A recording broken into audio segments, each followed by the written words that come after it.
Moi boas tardes, de novo, saúdos, estamos coa charla co alcalde, unha charla co alcalde que non facíamos dende fai varios meses aquí nos estudios, aínda que sí tivemos oportunidades de falar co alcalde en moitos lugares, en obras, en eventos, en actos, tivo ben atendernos, pero hoxe vamos a preguntarlles por cousas máis concretas. Alcalde, que tal? Boa tarde. Boa tarde. Se lle parece, despois de tanto tempo de non estar nestes estudios, sabemos que ten unha xenda moi axetrada, sabemos que está pendente de acabar canto antes tamén porque ten outra cita, pero nos queremos que nos fale de diferentes temas. Antes de nada, que tal? Como vai transcurrindo todo? Bueno, ben, eu creo que dentro dunha certa normalidade, non? Probablemente, se tiveramos que enmarcar as dificultades dos últimos anos, son sempre as mesmas. Que pechou a central térmica, perdemos 1.300.000 euros de ingresos ordinarios ano a ano, e que pese a iso temos que seguir incrementando os servicios e os investimentos, que é o que nos pide a veciñanza. Iso, lóxicamente, conleva unha complexidade, e nós, con traballo e con humildade, tratamos de resolvelo o mellor posible, estando preto da xente e buscando ese progreso equilibrado do noso concello en materia económica que acaba redundando en beneficio para todos os veciños e todas as veciñas. Ese é o noso plan, esa é a nosa folla de ruta, incluso diría máis, é a nosa esencia, a nosa filosofía, o noso modo de estar, é o que estamos tratando de impulsar, sempre con toda a motivación e con toda a dedicación posible. Ben, pois falando xa da xestión municipal, sabemos que hai unha xestión importante, que é ese mantenimento, pequenas obras, pero importantes e fundamentais, pero tamén estamos pendentes das grandes obras e das novas infraestructuras, estas, sobre todo, que a transición xusta, que estamos todos pendentes de como van transcurrindo, si van adiante, si non. Tivo vostede a semana pasada unha importante reunión coa transición xusta, precisamente, para falar dunha obra importante, como é a de Coventina Renovables, como é a de esa que se vai a facer no Lago das Encrobas, donde ademais se vai aproveitar tamén para surtir de agua a problemática que teñen no Xalo. Contenos como vai isto. Sí, falando de obras, no tocante ás obras municipais, creo que nas últimas semanas tivemos 4 actas de recepción, que de feito tivestes a oportunidade de estar ali, que eu creo que son significativas, non? Demostran o nivel inversor que se impulsa dentro do Concello de Cerceda. Hai un dato que xa vos comentei, que é o feito de que no 2024 incrementouse o nivel de investimento un 82% con respecto ao 2023, que fora ano electoral. No 2025 incluso se duplicou. Iso amosouse así en sendas, como pode ser, por exemplo, de Xermar, en melloras nos edificios públicos, en melloras na accesibilidade, como van sendo no Adro, na Abelleira, Boedo, ou en Sobre da Fonte, e noutras moitas materias. Por exemplo, o 1.000.000 de euros que hai consignados en materia de saneamento neste mandato, con esa obra estrela, digámoslo así, da depuradora de Meirama. Lóxicamente, visitas de obras dese tipo seguirá habendo. Por un lado, estamos tamén avanzando en 3 instalacións de fútbol, vai comezar en breve a modificación do céspede artificial do anexo do Roxo, que é unha obra trascendental porque é unha instalación que dá moitísimo servicio aos equipos do Concello. Por outra banda, vamos a proseguir co campo de fútbol do San Martiño, que é unha bella demanda e que vamos a poñer unhas instalacións á altura do que a Silva merece e do que merece o equipo e do que merece tamén o propio aprecio que temos polas instalacións municipais, e tamén avanzando con esa obra do campo de fútbol do Rodís, con este intento que estamos facendo de darlle unha mellora que se note para as próximas décadas, non? Que simplemente nos cinga a estar sobre todo pendientes do mantemento a partir de agora. Isto por falar dunha materia concreta que é algo que vai a dar noticias, sin dúbida, nas próximas semanas. E cando me falas da transición xusta, unha obra que está en execución neste momento, son as placas fotovoltaicas do parque acuático, que van naquela zona traseira que vai a dar sombra, nese espazo verde que son 37.000 metros cuadrados no parque acuático. Parte deles vanse ocupar por esas placas que buscan, por unha banda, aforro enerxético e por outra tamén ese aquecemento da auga. É unha obra financiada ao 100%, por fondos do Instituto de Transición Xusta, do Ministerio de Transición Ecolóxica. É unha obra que ven a responder tamén a unha demanda bastante frecuente, non? Porque eu, ás veces, non moito, porque non teño tempo, máis trato de evitalas, porque xeran moitas veces un entretemento banal, pero ás veces reviso, lóxicamente, as redes sociais con respecto a unha instalación que non nos equivoquemos, é algo que ofertamos e do que tamén dependemos económicamente a nivel das arcas públicas, é unha queixa frecuente é o feito de que a auga está moi fría. Polo tanto, o sentido da nosa obra, a parte de que foi algo asesorado por moitísimos técnicos que se teñen achegado a falar da instalación, está máis que xustificado. É unha obra que seguramente rematará a mediado verán, cara a finais de xullo, principios de agosto e que ademais agardamos que se poida poñer en proba este mesmo ano e vai ser unha mellora sustancial e sobre todo tamén a nivel de aforro, que é unha parte moi trascendente. Pero cando falamos de transición xusta, evidentemente o mercado e caixa de desenvolvemento de proxectos é algo fundamental. Mira, o maior drama socioeconómico, sen dúbida, que viviu o municipio de Cerceda nas últimas décadas, nos últimos anos, foi o peche da central térmica. Por eses efectos económicos directos para as arcas municipais ás cantas facía referencia, pero tamén polos efectos económicos indirectos que xerou sobre o movimento privado na zona e tamén por un certo efecto a nivel de emprego. Polo tanto, a ambición, o propósito da transición xusta, o entendemento dela, é que poida haber proxectos que veñan a sustituir a esas actividades mineiras e de centrais térmicas que viña habendo en distintos puntos de España. O primeiro concurso de transición xusta que se produciu en Galicia, o primeiro é este de Cerceda. Ademais, con un proxecto que se vai desenvolver íntegramente no noso municipio. Claro, cando falamos de concurso de acceso a unha subestación, concurso de transición xusta, eu moitas veces poñome na pel do veciño ou da veciña que non ten por que estar diariamente pendente destas cuestións e dirá, a min que me aterricen o balón, que me expliquen un pouco de que vai isto. Pois mira, fundamentalmente, o proxecto de Coventina vai a xerar centos de empregos, especialmente na fase de construción, vai ser un antes e un despois, desde logo vai xerar un movimento non só no Concello, senón tamén na área e na comarca moi trascendental, e vai ser un investimento de máis de 400 millóns de euros, con todo o retorno fiscal que xera e todas as posibilidades de servizos e investimentos a nivel local que iso nos vai a dar. Evidentemente, por facernos unha idea, a extensión do AVE de Ourense a Lugo non costa o dobre do que se inviste neste proxecto de Coventina Renovables na zona do lago das Encrobas. Pero, ademais, é algo que se inviste nun punto concreto, é que pola propia natureza da transición xusta, pois que vai xerar unha serie de beneficios sociais. Por unha banda, están todas esas cuestións que xa se tocaron e xa se anunciaron no seu día nun convenio que a empresa firmou co propio Concello e que xa ten unha serie de beneficios e de melloras a nivel social. Pero está tamén inserido nese convenio de transición xusta o feito de que se van a impartir 67.500 horas de formación para persoas de Cerceda e da comarca. 67.500 horas de formación en distintas materias que, ademais, agardamos que xa dende este ano se empecen a notar. A instalación de 2 megavatios de autoconsumo a nivel fotovoltaico e despois tamén o feito de que xa profundizaremos, pero se elaborará un corredor ecolóxico entre o lago e Meirama, dándolle ese valor turístico e, desde logo, impulsar ese lago das Encrobas, que é outro precepto que está inserido. Eu sempre dixen que nós íbamos a estar a favor do proxecto este sempre que fose compatible cos usos lúdicos e cos usos turísticos do lago. Así o é, non supón ningunha amenaza, é máis, o que supón é unha grandísima oportunidade que nós desde aquí, lóxicamente, vamos a tratar de explotar, porque sabemos o diamante en bruto que hai, sabemos o potencial enorme que ten, é certo que é un espacio naturalizado que xa se pode aproveitar a nivel do usuario, pero ten todo o potencial para facer tamén un espazo de referencia a nivel turístico e, sen dúbida, este proxecto é todo o caudal económico que move e tamén os propios preceptos que impón o feito de que sexa un concurso de transición xusta,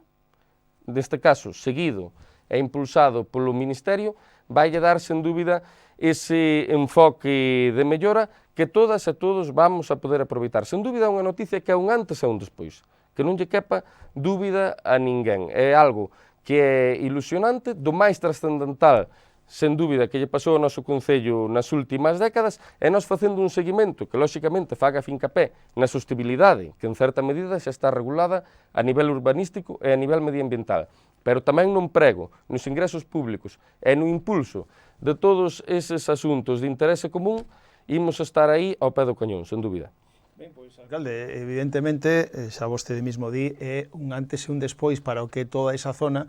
despois do peche da central térmica, pero hai outras industrias importantes que, si ben chegan en este caso por parte da Xunta de Sogama, como é esa planta textil, donde se vai a reciclar gran parte do textil que vai ao lixo. Eso tamén está aí, xa está en obras, como está, como vai todo, e despois tamén nos pode falar, se lle parece, pois desa posibilidade de que aí se empregue exclusivamente xente do Concello. Vamos a ver, sei que moita xente pois que pregunta, que ten esa dúbida de como vai o desenvolvemento da planta téxtil nas instalacións do Sogama. En principio vai estar en funcionamento en torno ao mes de novembro, se cumpren os prazos que se nos veñen dando. Moita xente, efectivamente, pregúntase cales son as condicións para traballar aí. No seu día aprobamos en sesión plenaria unha bonificación para esa instalación e fixémolo principalmente para lograr, xa non digo esa exclusividade, pero sí esa bilateralidade á hora de xerar emprego a nivel local nesa planta. Por lo tanto, os nosos servicios sociais xa estiveron reunidos coa empresa promotora, neste caso coa concesionaria, para darlle ese enfoque, que poida haber un aproveitamento integral a nivel municipal, que foi, desde logo, a pretensión coa que nós accedemos a esa bonificación. Lóxicamente, neste cerco e contracerco que adoita haber coas actividades empresariais, moitas veces o Concello dá para recibir, iso é evidente. A partir de aí, sí, deixar claro unha cuestión, que é un convenio de intervención social. Por lo tanto, as condicións, sí que me gustaría ser claro nese sentido, e así nos lo trasladaron, non son as mesmas que na planta de Sogama. Son unhas condicións salariais pois bastante positivas con respecto ao que adoita haber, pero non son as mesmas. Quen vai acceder van ser persoas que poidan acreditar a través dos servicios sociais deste Concello un informe de exclusión social que busque esa inserción laboral con un mínimo de 6 meses e un máximo de 3 anos. Sen dúbida, pois, en base a iso, vanse manexar perfis, vais a facer, ademais, dun modo absolutamente obxectivo, porque iso é algo que pasa por un informe técnico que ten unhas condicións neutrais e estipuladas, e a partir de aí a nosa idea, lóxicamente, é que poida ter un aproveitamento a nivel local. No seu día, o que se nos trasladaba de Sogama, oye, é un proxecto moi interesante, un proxecto que favorece a reinserción de persoas con diversidade funcional, de persoas en risco de exclusión social, a nós parecenos moi ben, pero, desde logo, a territorialidade, o poder mirar pola xente da Cerceda, é a nosa prioridade, e iso é o que puxemos en riba da mesa, e iso é o que justifica esa bonificación. Ao igual que noutras ocasións, por exemplo, o feito de que se reclamara un ICI, polo cal obtimemos máis de 270.000 euros que non foran declarados por Sogama, noutro ano, se ben non lle demos publicidade, é algo que tamén facemos sempre pensando no interés público. Por un lado, os ingresos, está claro, pero por outro, tamén poder obter melloras nas posibilidades de emprego de veciñas e veciños da Cerceda, e ademais, neste caso concreto, cunhas condicións moi particulares que, desde logo, merecen toda a nosa motivación e todo o noso empeño. Ben, pois continuamos co alcalde de Cerceda na radio e na televisión para falar agora de outro tema, alcalde, do plan de vivenda que tamén vostede presentou e que agora evidentemente está, por desgracia, moi en boga de medios de comunicación de todo, porque é un mal xeral en todo o país, e que non sei aquí en Cerceda como estamos e que pretende vostede con este plan de vivenda. Sí, eu creo que a vivenda consta como a principal preocupación a nivel estatal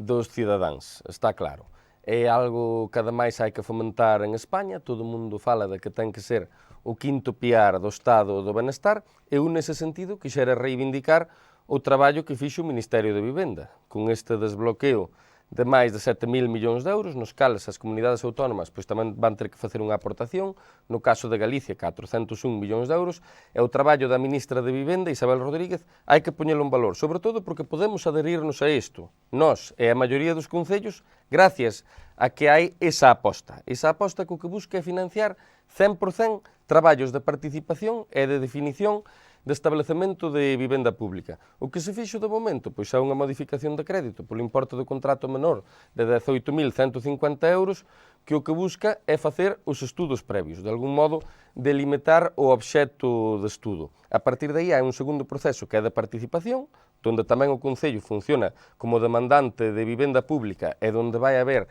un modo activo para as veciñas e para os veciños, tanto a nivel demandante como a nivel ofertante, e despois a definición desas propias políticas. Unhas políticas que o que buscan é construción, rehabilitación, aproveitamento de espazos infrautilizados e tamén aproveitamento de edificios públicos, que en moitos casos son rehabilitables para a vivenda. E despois tamén vanse enfocar parte dese diñeiro a axudas pois, para persoas mozas de 20 a 35 anos, persoas cunhas determinadas condicións de saúde, persoas tamén con un nivel determinado de envellecemento, tratar de axudarlles nese acceso á vivenda, de tal modo que quede clasificado con un 40% construcción nova, con un 30% de financiación rehabilitación e con un 30% para axudas para todos eses colectivos, para que poidan acceder á vivenda. Nós enmarcámonos nunha política de enfoque estatal, enmarcámonos, ao igual que outros moitos concellos, lóxicamente, iso vai nos xerar pois, unha competencia, vamos a ter que estar o mellor determinados posibles, pero, oye, agora pasou este tren por diante da porta e nós non o podíamos rexeitar. Eu teño dito en moitas ocasións, creo que o traballo do goberno socialista en Cerceda nas últimas décadas leva sendo moi potente en servizos sociais, somos unha absoluta referencia, sempre hai marxe de mellora, pero somos unha absoluta referencia. A nivel de infraestructuras, prácticamente en Cerceda o que falta é un hospital e un aeroporto. A nivel de industria, de posibilidades de emprego, podemos decir que prácticamente rozamos tamén o pleno emprego, pero sen dúbida a nivel de vivenda tamén hai un marxe de impulso que non depende exclusivamente da vontade e da capacidade municipal, incluso a natureza das propias axudas así o recoñecen, de algún modo pois determinando un papel e un peso determinado para os cidadáns nos distintos puntos de España, pero a nosa idea, na medida do posible, tratar de fomentalo sempre consciente pois das determinadas limitacións que pode haber, non? E tamén conscientes do fácil que é vivir en Cerceda ou vivir noutro lugar e traballar en Cerceda, no sentido de que a accesibilidade de Cerceda pois todos a coñecemos, é absolutamente fantástica, estamos moi rápido tanto en Carballo como en Ordes, como na Coruña, como en Santiago de Compostela, e iso sempre ofrece os seus matices. Pero agora mesmo hai un plan de vivenda que saca en aras aos anos 26-30 o Ministerio de Vivenda e nós o que tratamos é de estar en primeira línea de salida e tratar de movelo na mellor medida posible para, de ser posible, que redunde en beneficio para o noso Concello e en impulso de vivenda. Desde logo, sin ansia de sacarlle punta políticamente, porque teño que ser moi honesto. Isto é algo financiado ao 100%, o Concello non ten capacidade por si só para facer vivenda. Se non houbera políticas supramunicipais, neste caso de corte estatal, a que se suma pois o poder autonómico, non sería posible para nós desenvolver un proxecto desta ambición e desta magnitude. Por lo tanto, vamos a tratar de estar o máis áxiles posible e o máis hábiles e que isto redunde nun aproveitamento para nós, non? Para ese desenvolvemento que terá que levar en paralelo os servizos. Eu sempre insisto na mesma idea. A nosa preocupación non é que en Cerceda viva moita xente. A nosa preocupación principal é que en Cerceda os que están que vivan ben, efectivamente. Ben, alcalde, pois continuamos, imos cunha parte máis social, porque como vostede acaba de decir, somos referente a nivel social en moitos aspectos e sabemos ben que adícanlle, pois evidentemente xa de cara ao novo comenzo do curso e incluso a época estival, pois para conciliación, campamentos de verán, bos días cole, falamos tamén da guardería, da ampliación da guardería, etcétera, etcétera, mantemento dos colexios, dos centros educativos, pero tamén das axudas para transporte escolar ou para escolarización, que neste intre precisamente ten aberto plazo. Non sei se pretende seguir con eso ou ampliar este tipo de axudas. Bueno, esas axudas viñeronse ampliando. De feito, neste mandato ampliáronse dos 21.000 euros previos de axudas ao material escolar ata os 25.000 euros. Nós sabemos o que se preocupan as nais, pais e titores pola escolarización, pola educación, pola conciliación. Por iso tratamos sempre de desenvolver programas que a favorezan. O Bos Días Cole, os campamentos, que teremos seguro ocasión de visitalos neste verán e que tamén viven unha mellora e unha ampliación, tanto na zona da Silva como na da Cerceda, e outras medidas como veñen a ser as axudas á natalidade. Polo tanto, o material escolar o que busca pois, é unha axuda en libros, en material, como o propio título indica, en vestiario, que facilite un pouco pois a cuestión para nais, pais e titores. Hai unhas bases regulatorias que constan tanto na páxina web como nas redes sociais do Concello e pódense solicitar, e por iso sí, aproveitaría para facer ese anuncio, ata o 22 de xuño. Ata o 22 de xuño ainda hai tempo a solicitar esas axudas co que buscan tamén é pois, que os infantes, que as nenas e que os nenos acudan aos colexios en condicións de igualdade. A educación é un piar básico do estado de benestar, é un denominador común que debe estar presente para todos os membros desta sociedade e nós humildemente recoñecendo que non é unha competencia nosa, creo que sempre tratamos de favorecela e ademais que o temos suficientemente acreditado e demostrado. Con estas axudas que son valoradas moi favorablemente polas veciñas e polos veciños, polas pais e polas nais, pero tamén, por suposto, con outras medidas que se veñen demostrando nos últimos tempos, ao igual que esa ampliación da escola infantil que, como sempre resalto, é municipal. Alcalde, rematamos. Non sei se vostede moito de San Xoán, das fogueiras, das cachelas, porque a semana que ven temos en Cerceda 2 días festivos e vai vostede aproveitar tamén para disfrutar delo. Efectivamente, ademais, xusto coincide que é o meu santo, non che podo decir de momento cantas cacharelas temos autorizadas, pero garantízoche que centenares delas, eso sen dúbida algunha. A xente, lóxicamente, pois, que sexa o máis responsable posible, que teña tamén en conta a que meteoroloxía estamos suxeitos e en que época do ano nos atopamos. Moi ben, pois, alcalde, moitísimas gracias por atendernos e moi boas tardes. Gracias a vos, bo día.